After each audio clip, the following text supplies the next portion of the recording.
Entre 5.500 e 4.400 anos atrás, antes do dilúvio, a vida na Terra funcionava sob regras completamente diferentes. Mas essa vegetação exuberante escondia um pesadelo. Enquanto as plantas cresciam sem parar, criaturas colossais caminhavam entre as árvores. E nas cidades, seres que não eram totalmente humanos governavam com mão de ferro, exigindo tributos que ninguém queria pagar. Neste vídeo, a gente vai reconstruir como era sobreviver nesse mundo antediluviano. O que significava caminhar entre predadores gigantes, a tecnologia proibida que surgiu do nada e o que realmente aconteceu quando os filhos de Deus decidiram descer à Terra. O último detalhe explica por que a destruição total foi a única saída. Sair de casa naquela época significava entrar num mundo que não foi desenhado para a escala humana. Imagine caminhar entre árvores que não tinham copa visível, subindo tanto que você perdia a ponta de vista na névoa. Samambaias cresciam até 15 metros, formando um teto verde que bloqueava qualquer luz direta. E não era sol normal, batendo na pele, havia uma luminosidade difusa, constante, vinda de cima, como se o céu tivesse um filtro permanente. Muitos estudiosos apontam que, segundo os registros mais antigos, existia uma camada de vapor cobrindo o planeta inteiro, uma espécie de estufa natural que segurava o calor. Mantinha tudo úmido e estável, sem tempestades, sem variação brusca de temperatura. Você caminhava entre troncos tão largos que 20 pessoas de mãos dadas não abraçavam. Alguns eram ocos e serviam de casa para famílias inteiras. Colher uma fruta virava uma operação militar cordas, equipe, gente subindo durante horas. Mas a vegetação era o menor dos seus problemas. O perigo real avisava quando o chão tremia. Você parava, olhava para o lado e via a manada. No livro de Jó, capítulo 40, há a descrição de uma criatura chamada Behemoth. A descrição bate perfeitamente com os grandes saurópodes, criaturas colossais pastando. O excremento deles formava montes fumegantes adubo natural. Sim, mas o cheiro era insuportável e ninguém ousava chegar perto. E não eram os únicos. Répteis voadores e aves de rapina enormes sobrevoavam as aldeias, pescando nos rios e, de vez em quando, pegando crianças distraídas. Por isso, telhados eram reforçados, muros eram altos e ninguém andava sozinho quando o sol baixava. A instrução de Deus era clara: dominem os animais. Mas me diz, como você domina algo com 20 toneladas? Só os espertos sobreviviam. Os lentos, os distraídos, eram eliminados pela necessidade bruta da natureza. Viver ali era travar uma batalha silenciosa todo dia. Mas, incrivelmente, não eram os animais gigantes o verdadeiro perigo. O pesadelo começou de verdade quando as pessoas olharam para cima e viram luzes descendo do céu. Luzes desciam do céu. Não eram meteoros, nem relâmpagos. Eram movimentos controlados, intencionais, vindo direto para as aldeias. Eles não desciam escondidos. Os vigilantes, é assim que textos como o livro de Enoque chamam esses seres, apareciam em praça pública, entravam nas cidades como se fossem donos do lugar. A primeira coisa que chocava era a altura. 2,5 metros, talvez 3, muito mais altos que qualquer homem da época. Mas o tamanho era detalhe perto da aparência. A pele deles emitia uma luminosidade fraca, como metal aquecido refletindo luz. Os olhos brilhavam no escuro. Eles falavam todas as línguas.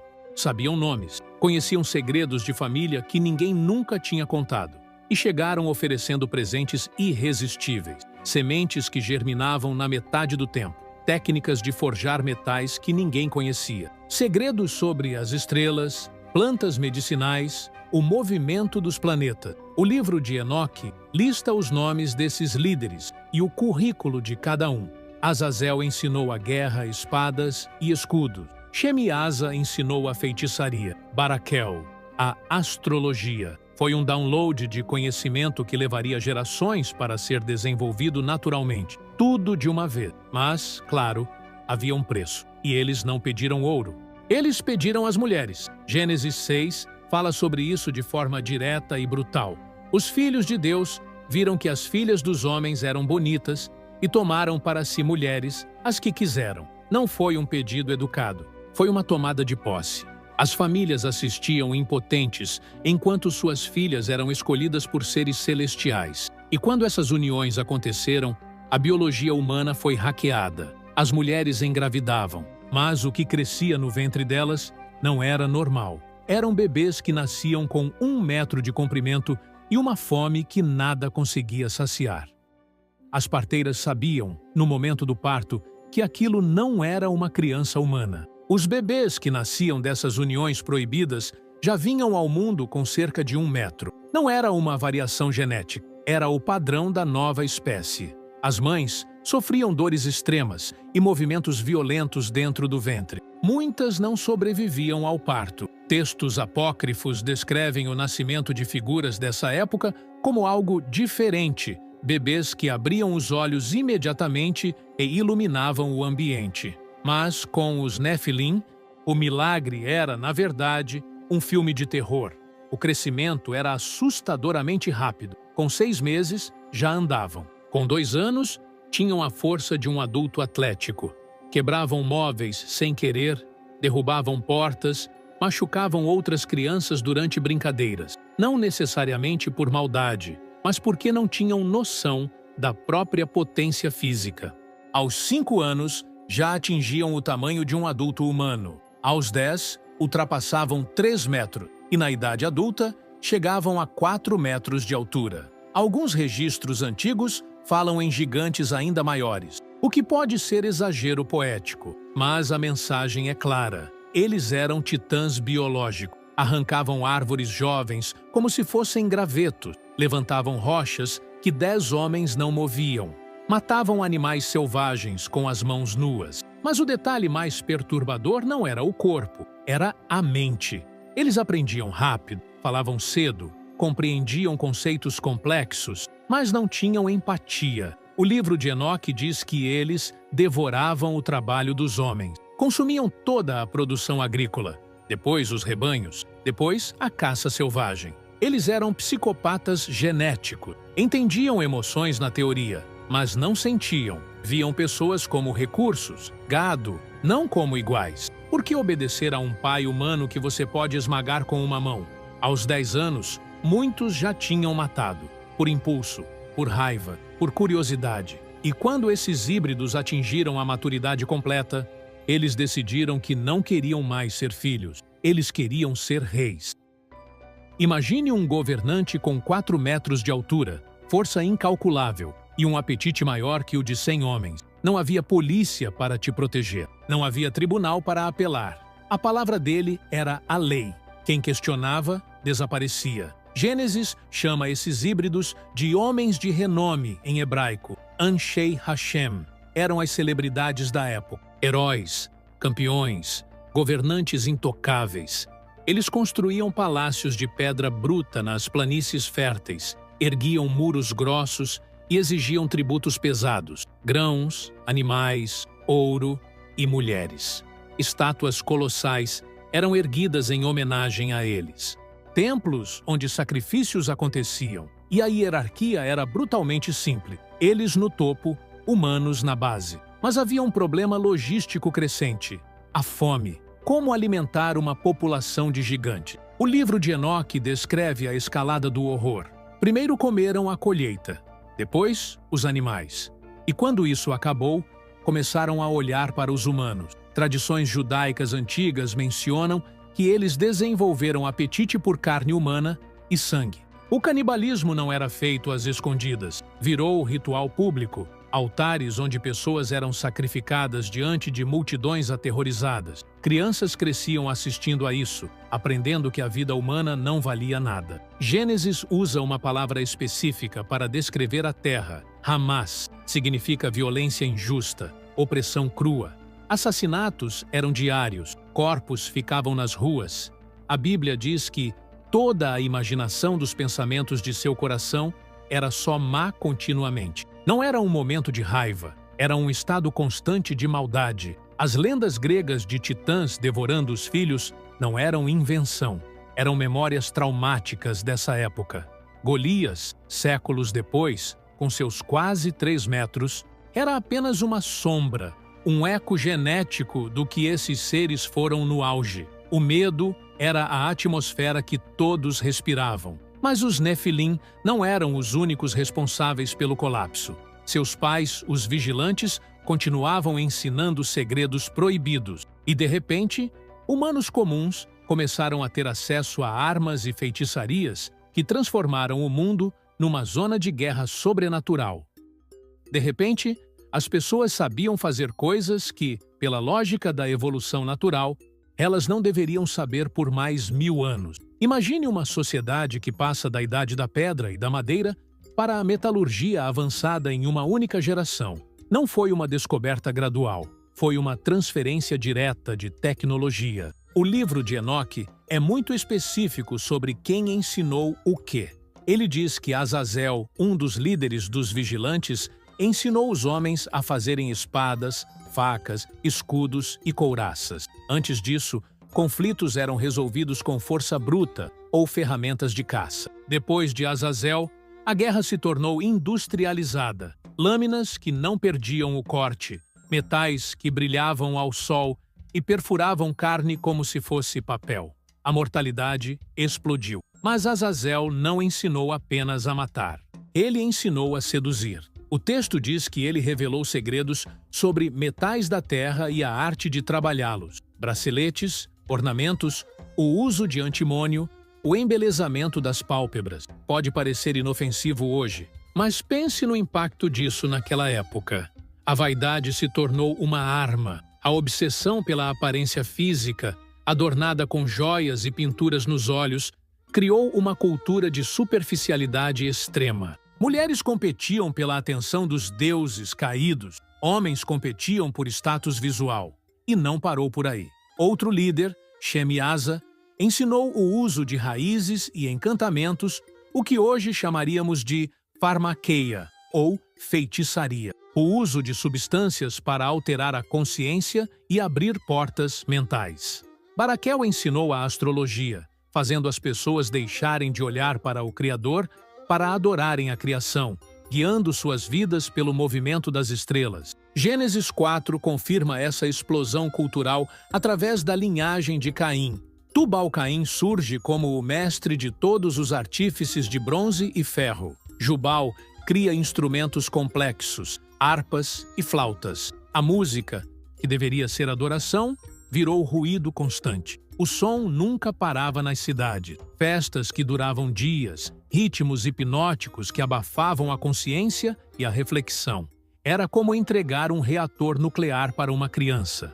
A capacidade técnica estava lá, mas a maturidade moral para usar aquilo não existia. Eles tinham cidades muradas, armas letais, entretenimento 24 horas e manipulação genética. Eram tecnologicamente superiores a nós em muitos aspectos, mas espiritualmente mortos. E essa tecnologia criou um abismo entre dois tipos de pessoas que viviam na Terra. Enquanto um grupo construía impérios de pedra e metal, outro grupo tentava desesperadamente manter a humanidade original viva em tendas de couro.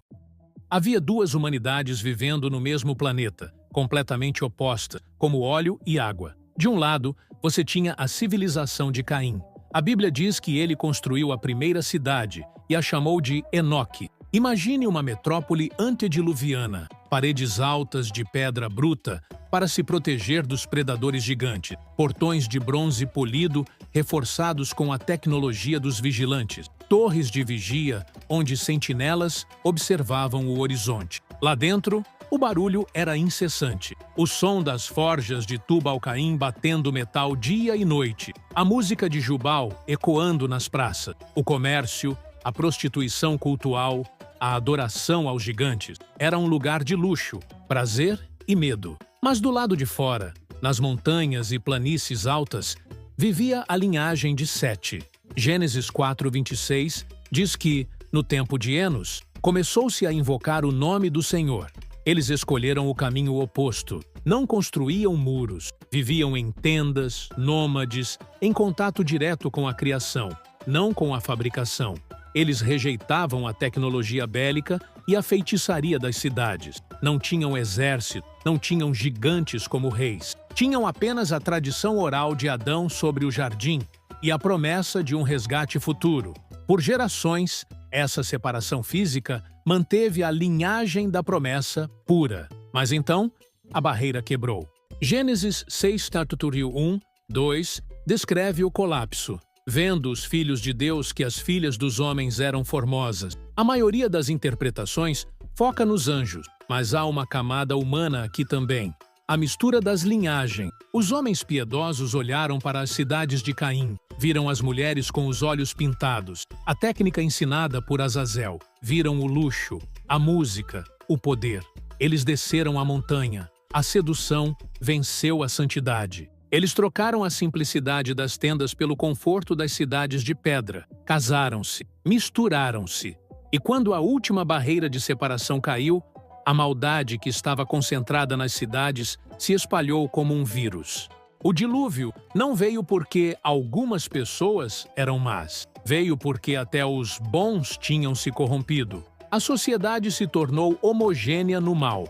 Mas enquanto a moralidade humana apodrecia, algo ainda mais grotesco estava acontecendo nos laboratórios e fazendas dos Néfilim. Imagine caminhar por uma floresta e dar de cara com algo que seu cérebro se recusa a processar. Um animal que não pertence à natureza. Gênesis 6:12 usa uma frase muito específica e estranha. Toda a carne havia corrompido o seu caminho sobre a terra. A maioria das pessoas lê isso e pensa apenas em pecados humanos. Mas a palavra hebraica ali é kol basar, que significa literalmente toda carne, toda matéria biológica. E o verbo shachat significa arruinar, deformar, destruir a função original. Textos antigos extrabíblicos, como o livro de Jazar, citado em Josué, e o livro dos Jubileus, são mais explícitos. Eles falam sobre a mistura de sementes entre espécies diferentes, o que hoje nós chamamos de manipulação genética. Os antigos descreviam como uma violação das barreiras da criação. Pense na mitologia grega, egípcia ou babilônica, centauros, minotauros, quimeras, esfinges. Nós olhamos para essas estátuas hoje e vemos fantasia criativa. Mas, e se estivermos olhando para retratos falados? E se essas lendas forem, na verdade, memórias traumáticas de uma época em que a engenharia genética saiu de controle? Deus estabeleceu em Gênesis 1 a lei de que cada ser se reproduziria segundo a sua espécie. Havia uma barreira de segurança no código genético. Quando os vigilantes e seus descendentes quebraram essa barreira, o resultado foi um show de horrores, criaturas instáveis, predadores que o ecossistema não conseguia sustentar, animais em dor constante, presos entre duas naturezas incompatíveis. A cadeia alimentar entrou em colapso porque nada mais se encaixava onde deveria. O mundo tinha virado um laboratório a céu aberto, sem ética e sem freio. Isso muda a perspectiva sobre o dilúvio, não muda? Muitos veem o dilúvio como um ato de raiva, mas olhando por esse ângulo, ele parece mais uma quimioterapia cósmica. O código da vida na Terra estava tão contaminado, tão irreversivelmente alterado, que a única maneira de salvar a biologia original era eliminar as células cancerígenas e recomeçar do zero. Não havia inocentes na natureza. Havia apenas contaminação. Mas enquanto a biologia colapsava nas florestas e campos, dentro das cidades de pedra, a sociedade humana estava descendo para um nível de barbárie que faria qualquer filme de terror parecer conto de fadas. Porque a única lei que restou nas ruas era a lei do mais forte, e um homem decidiu transformá-la em poesia. Esbarrar em alguém no mercado daquela época não era apenas um acidente. Podia ser sua sentença de morte imediata. A Bíblia preservou uma declaração terrível em Gênesis 4, saída da boca de Lameque, um descendente de Caim. É o primeiro poema registrado na história, e é um poema sobre assassinato. Ele diz às suas duas esposas: "Matei um homem por me ferir, e um jovem por me pisar." Entenda a desproporção. Alguém o feriu talvez numa briga, talvez um acidente, e a resposta foi a morte. alguém o pisou, um jovem, e ele o executou. Não havia olho por olho, era sua vida por um arranhão. Lameque se gabava disso. Se Caim será vingado 7 vezes, Lameque o será 70 vezes 7.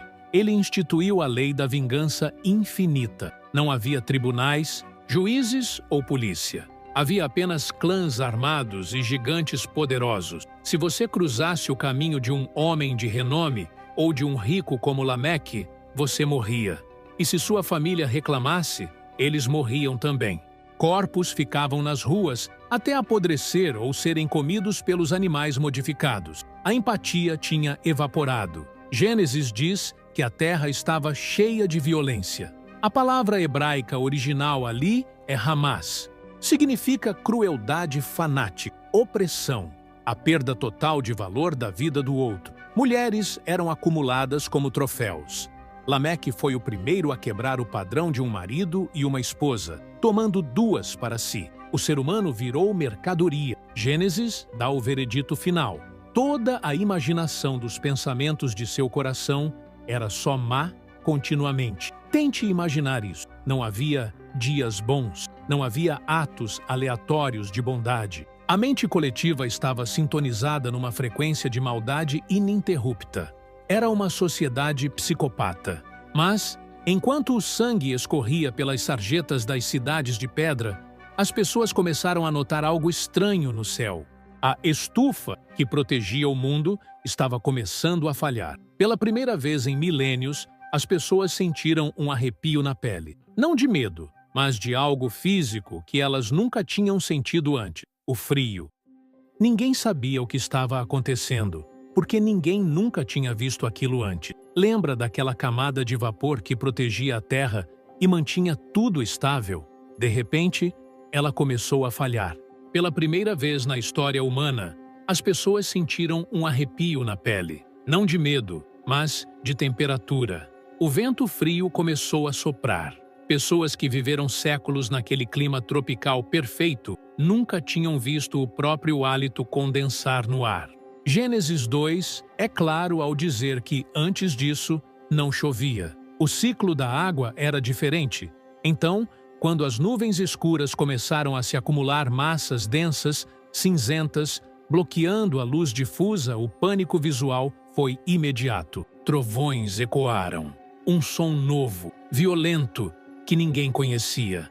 E então, a primeira gota caiu. Gênesis descreve o momento exato com precisão científica. Naquele dia, romperam-se todas as fontes do grande abismo, e as comportas dos céus se abriram. Não foi só uma chuva forte. Imagina o chão explodindo debaixo dos seus pés. Fontes do grande abismo sugere reservatórios subterrâneos de água sob alta pressão.